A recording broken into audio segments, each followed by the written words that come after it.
श्री सत्यनारायण व्रत कथा।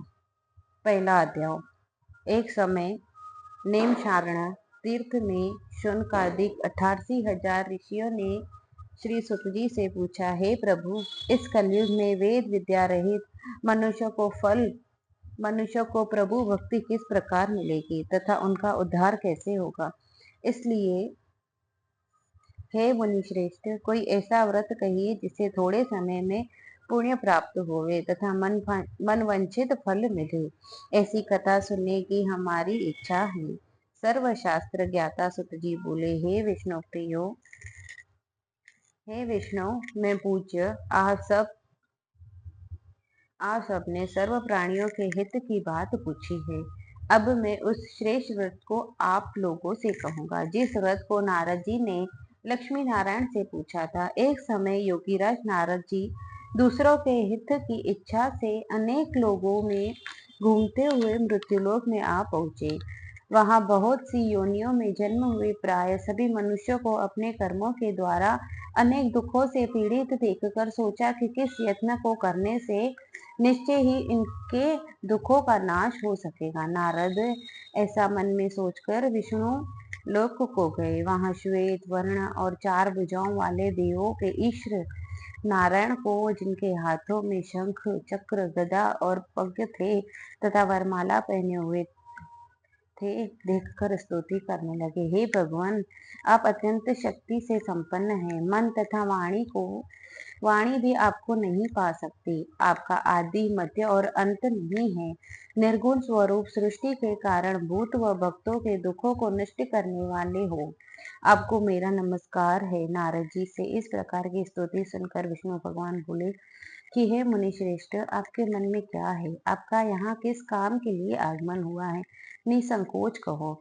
तब नारद मुनि बोले, मृत्यु लोक में सब मनुष्य जो अनेक योनियों में पैदा हुए हैं, अपने कर्मों के द्वारा अनेक प्रकार के दुखों से दुखी हो रहे हैं। हे नाथ, मुझ पर दया रखते हो तो बताइए कि उन मनुष्यों के सब दुख थोड़े ही यत्न से कैसे दूर हो सकते हैं।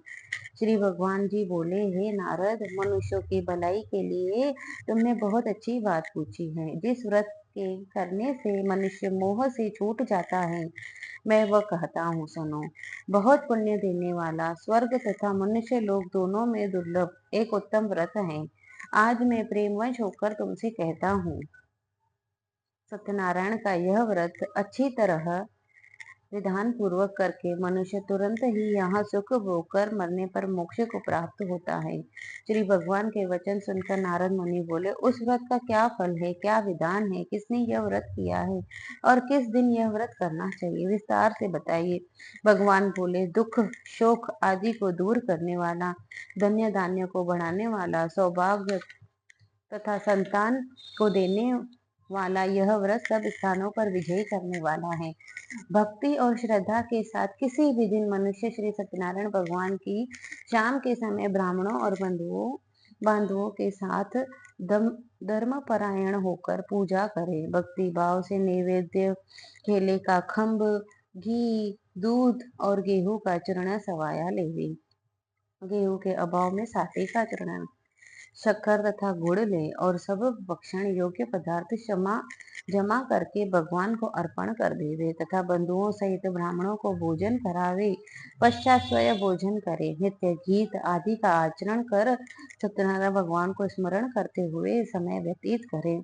इस तरह व्रत करने पर मनुष्य की इच्छा निश्चय ही पूरी होती है। विशेषकर कली काल में भूमि पर यही मोक्ष का सरल उपाय है। इति श्री सत्यनारायण व्रत कथा प्रथम अध्याय समाप्त थे। बोले कृष्ण भगवान की जय। बोले सत्यनारायण भगवान की जय।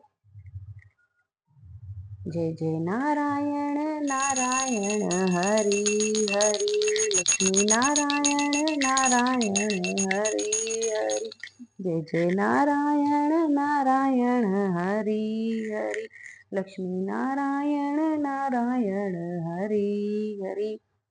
दूसरा अध्याय। सुत जी बोले, हे ऋषियों, जिन्होंने पहले समय में इस व्रत को किया है उनका वृत्तांत कहता हूँ, ध्यान से सुनो। सुंदर काशीपुर नगर में अति निर्धन ब्राह्मण रहता था। वह भूख और प्यास से बेचैन हुआ नित्य पृथ्वी पर घूमता था। ब्राह्मणों से प्रेम करने वाले भगवान ने ब्राह्मणों को दुख देखकर बूढ़े ब्राह्मण का रूप धरकर उसके पास जा आदर के साथ पूछा, हे विप्र, नित्य दुखी हुआ पृथ्वी पर क्यों घूमता है? हे श्रेष्ठ ब्राह्मण, यह सब मुझसे दुखी दुखी देखकर बूढ़े ब्राह्मण का रूप धरकर उसके पास आदर के साथ पूछा, हे विप्र, नित्य दुखी हुआ पृथ्वी पर क्यों घूमता है? हे श्रेष्ठ ब्राह्मण, यह सब मुझसे कहो, मैं सुनना चाहता हूँ। ब्राह्मण बोला, मैं बहुत निर्धन ब्राह्मण हूँ, भिक्षा के लिए पृथ्वी पर फिरता हूँ।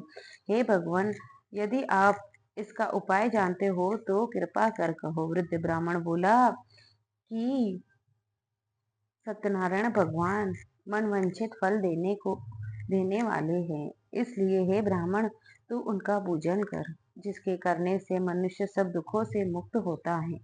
ब्राह्मण को व्रत का सारा विधान बतलाकर बूढ़े ब्राह्मण का रूप धारण करने वाले सत्यनारायण भगवान अंतर्ध्यान हो गए।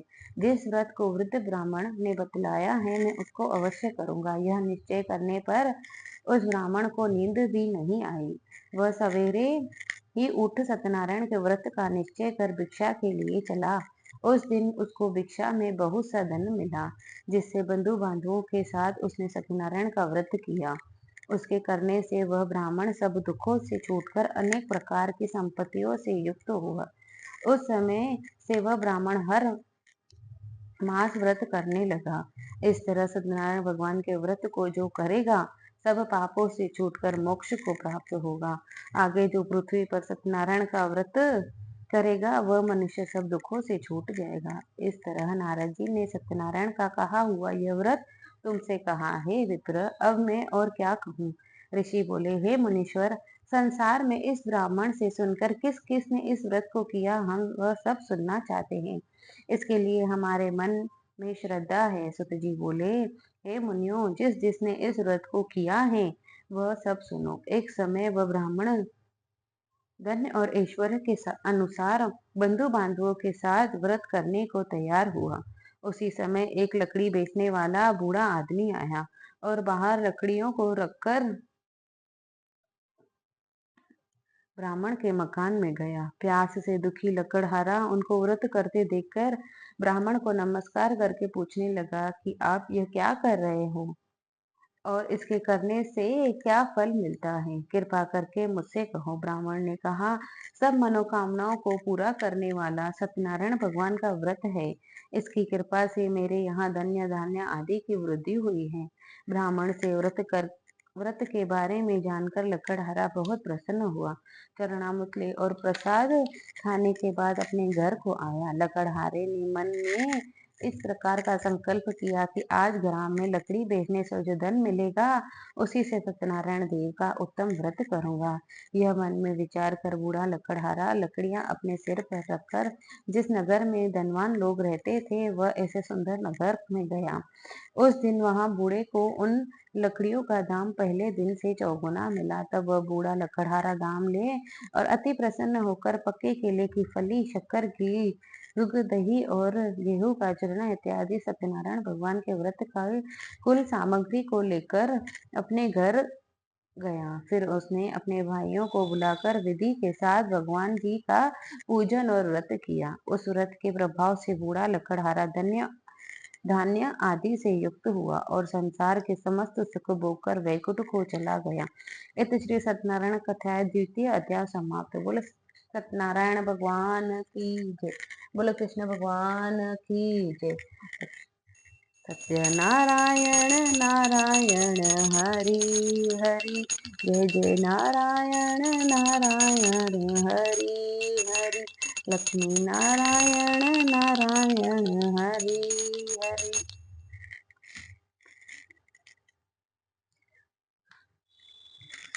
अध्याय तीसरा। सतजी बोले, हे श्रेष्ठ मुनियों, अब आगे की कथा कहता हूँ, सुनो। पहले समय में उल्कामुख नाम का एक बुद्धिमान राजा था। वह सत्यव्यक्ता और जितेंद्रिय था। प्रतिदिन देव स्थानों में जाता तथा गरीबों को धन देकर उनके कष्ट दूर करता था। उसकी पत्नी कमल के समान मुख वाली और सती साध्वी थी। भद्रशिला नदी के तट पर उन दोनों ने सत्यनारायण देव का व्रत किया। उस समय वहां एक साधु वेश्य तट पर उन दोनों ने सत्यनारायण देव का व्रत किया। उस समय वहां एक साधु वेश्य आया। उसके पास व्यापार के लिए बहुत सा धन था। वह नाव को किनारे पर ठहराकर राजा के पास गया और राजा को व्रत करते हुए देखकर विनय के साथ पूछने लगा, हे राजन, भक्ति युक्त चित्त से यह आप क्या कर रहे हैं? मेरी सुनने की इच्छा है, सो यह आप मुझे बताइए। राजा बोले, हे साधु, अपने बंधुओं के साथ पुत्रादि की प्राप्ति के लिए यह महाशक्तिमान सत्यनारायण भगवान का व्रत व पूजन किया जा रहा है। राजा के वचन सुनकर साधु आदर के साथ बोला, हे राजन, मुझसे इसका सब विधान कहो, मैं भी आपके कथानुसार इस व्रत को करूंगा। मेरी भी कोई संतान नहीं है और इससे निश्चय ही होगी। राजा से सब विधान सुन व्यापार निवृत्त हो वह आनंद के साथ घर गया। साधु ने अपनी स्त्री को संतान देने वाला उस व्रत का समाचार सुनाया और कहा कि जब मेरी संतान होगी तब मैं इस व्रत को करूंगा। साधु ने ऐसे वचन अपनी स्त्री लीलावंती से कहे। एक दिन उसकी स्त्री लीलावंती पति के साथ आनंदित होकर सांसारिक धर्म में प्रवृत्त होकर सत्यनारायण भगवान की कृपा से गर्भवती हो गई तथा 10वें महीने में उसको एक सुंदर कन्या का जन्म हुआ। दिनों दिन वह इस तरह बढ़ने लगी जैसे शुक्ल पक्ष का चंद्रमा बढ़ता है। कन्या का नाम कलावंती रखा गया। एक दिन लीलावंती ने मीठे शब्दों में अपने पति से कहा कि आपने जो संकल्प किया था कि भगवान का व्रत करूंगा, अब आप उसे करिए।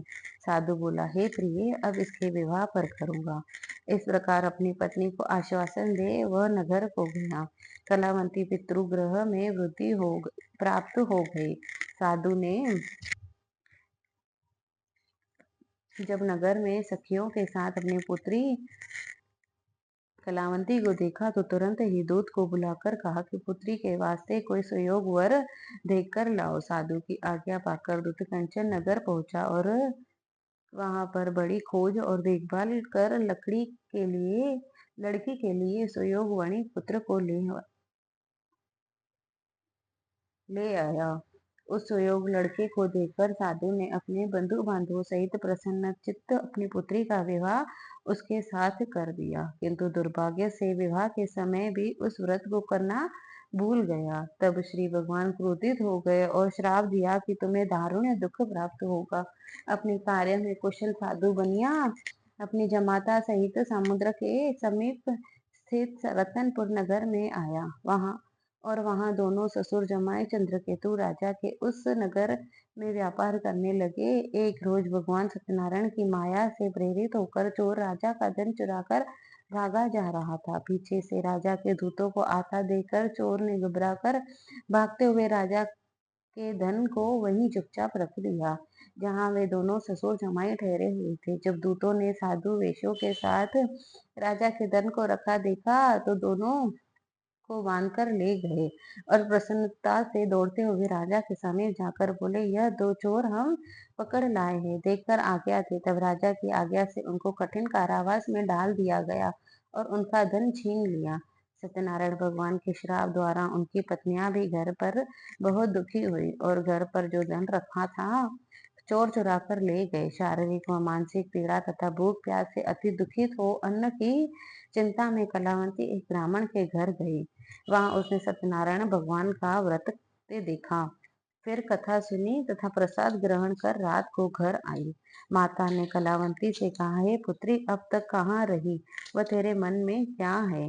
कलावंती बोली, हे माता, मैंने एक ब्राह्मण के घर श्री सत्यनारायण भगवान का व्रत देखा। कन्या के वचन सुनकर लीलावंती सत्यनारायण भगवान के पूजन की तैयारी करने लगी।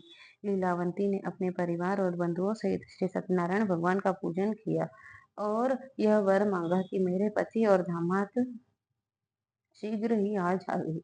साथ ही प्रार्थना की कि हम सबका अपराध क्षमा करो। श्री सत्यनारायण भगवान इस व्रत से संतुष्ट हो गए और राजा चंद्रकेतु को स्वप्न में दिखाई दिए और कहा, हे राजन, दोनों वेश्यों को प्रातः ही छोड़ दो और उनका सब धन जो तुमने ग्रहण किया है दे दो, नहीं तो तुम्हारा धन, राज्य, पुत्रादि सब नष्ट कर दूंगा। राजा से ऐसे वचन सुनकर भगवान अंतर्ध्यान हो गए।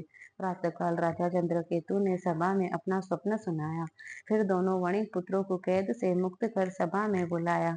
दोनों ने आते ही राजा को नमस्कार किया। राजा मीठे वचनों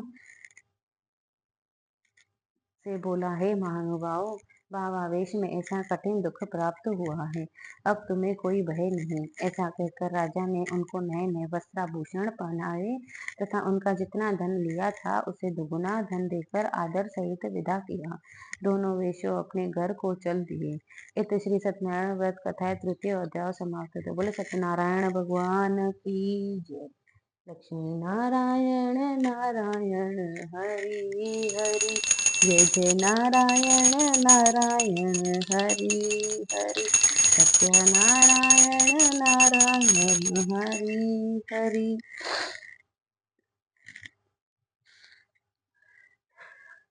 चौथा अध्याय। सुत जी बोले, वेश्यों ने मंगलाचार करके यात्रा आरंभ की और अपने नगर को चला। उनके थोड़ी दूर निकलने पर दंडी वेशधारी सत्यनारायण ने उनसे पूछा, हे साधु, तेरी नाव में क्या है? अभिमानी वणिक हंसता हुआ बोला, हे दंडी, आप क्यों पूछते हो? क्या धन लेने की इच्छा है? मेरी नाव में तो बेल तथा पत्ते आदि भरे हैं। वेश्यों का कठोर वचन सुनकर भगवान ने कहा, तुम्हारे वचन सत्य हो। दंडी ऐसा कहकर वहां से चले गए और कुछ दूर जाकर समुद्र के किनारे जा बैठ गए। दंडी के जाने पर वेश्यों ने नित्य क्रिया करने के बाद नाव को ऊंची उठी देखकर अचंभा किया तथा नाव में बेल तथा पत्ते देखकर मूर्छित हो जमीन पर गिर पड़ा। फिर मूर्छा खुलने पर अत्यंत शोक करने लगा। तब उसका दामाद बोला कि आप शोक न करें, यह दंडी का श्राप है, अतः उनकी शरण में चलना चाहिए, तभी हमारी मनोकामना पूरी होगी। दामाद के वचन सुनकर वह दंडी के पास पहुंचा और अत्यंत भक्ति भाव से नमस्कार करके बोला, मैंने जो आपसे असत्य वचन कहे थे उनको क्षमा करो।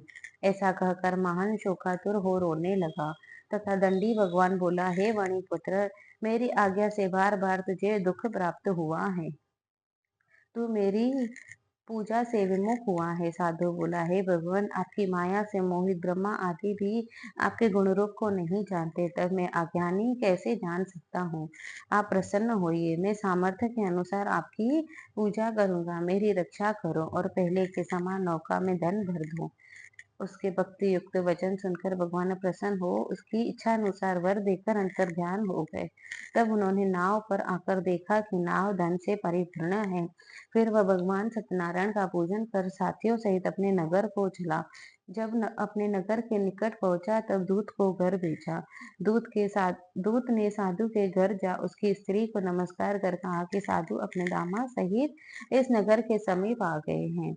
ऐसा सुनकर साधु की स्त्री ने हर्ष के साथ सत्यदेव का पूजन कर पुत्री से कहा, मैं अपने पति के दर्शन को जाती हूँ, तो कार्य पूर्ण करके शीघ्र आ। माता के ऐसे वचन सुनकर कलावती प्रसाद छोड़ पति पति के पास गई। प्रसाद अवज्ञा के कारण सत्यदेव ने रुष्ट हो उसके पति को नाव सहित पानी में डुबो दिया। कलावंती ने अपन पति को न देखकर रोती हुई जमीन पर गिर गई।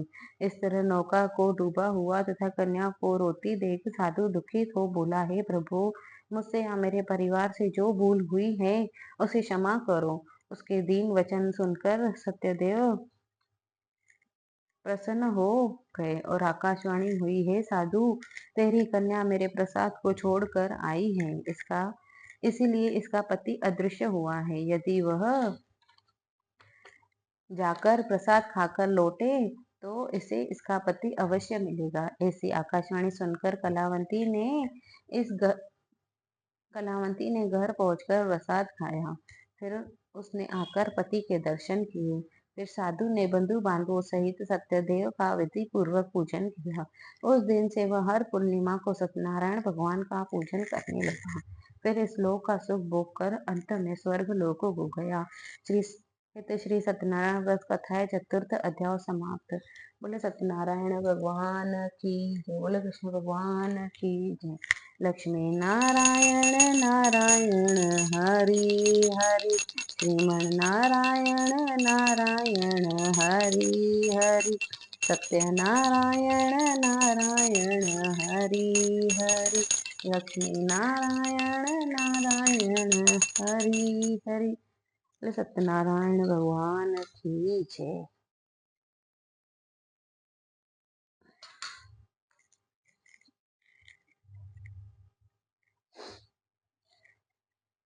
पांचवा अध्याय। सूत जी बोले, हे ऋषियों, मैं और भी कथा कहता हूँ, सुनो। प्रजा पालन में लीन दिग्ध्वज नाम का एक राजा था। उसने भी भगवान का प्रसाद त्याग कर बहुत दुख पाया। एक समय वन में जाकर वन्य पशुओं को मार बड़ के पेड़ के नीचे आया। वहां उसने ग्वालों को भक्ति भाव से बांधवों सहित सत्यनारायण जी का पूजन करते देखा। राजा देखकर भी अभिमानवश वहां नहीं गया और न ही नमस्कार किया। जब ग्वालों ने भगवान का प्रसाद उसके सामने रखा तो वह प्रसाद त्याग कर अपनी सुंदर नगरी को चला गया। वह उसने अपना सब कुछ नष्ट पाया तो वह जान गया कि यह सब कुछ भगवान ने किया है। तब वह विश्वास कर ग्वालों के समीप गया और विधि पूर्वक पूजन कर प्रसाद खाया तो सत्यदेव की कृपा से पहले जैसा फिर हो गया। फिर दीर्घ काल तक सुख भोग कर मरने पर स्वर्ग लोक को गया। जो मनुष्य इस परम दुर्लभ व्रत को करेगा, भगवान की कृपा से उसे धन्य धान्य की प्राप्ति होगी। निर्धन धनी और बंदी बंधन से मुक्त होकर निर्भय हो जाएगा। संतानहीन को संतान प्राप्त होगी तथा सब मनोरथ पूर्ण होकर अंत में वैकुंठ धाम जाएगा। जिन्होंने पहले इस व्रत को किया है उनके दूसरे जन्म की कथा कहता हूँ। वृद्ध शतानंद ब्राह्मण ने सुदामा का जन्म लेकर मोक्ष पाया। उल्कामुख नाम का राजा दशरथ होकर वैकुंठ को प्राप्त हुआ। साधु नाम के वेश्य ने मूर्ख ध्वज बनकर अपने पुत्र को और आरो से चीरकर मोक्ष को प्राप्त किया। महाराज ध्वज ने स्वयंभू होकर भगवान में भक्ति युक्त हो कर्म कर मोक्ष प्राप्त किया। श्री सत्यनारायण व्रत कथाया पंचमा अध्याय समाप्त। बोले सत्यनारायण भगवान की जय। लक्ष्मी नारायण नारायण हरि हरि, जय जय नारायण नारायण हरि हरि, सत्यनारायण नारायण हरि हरि। बोले सत्यनारायण भगवान की जय।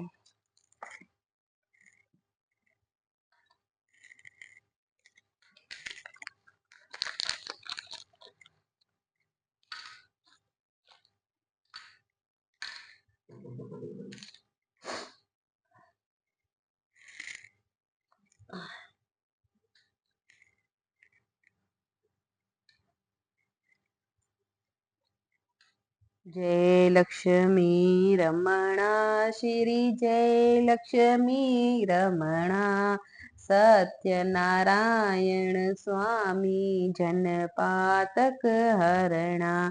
जय लक्ष्मी रमणा श्री जय लक्ष्मी रमणा, रतन जड़ित सिंहासन अद्भुत शविराजे, प्रभु अद्भुत शविराजे।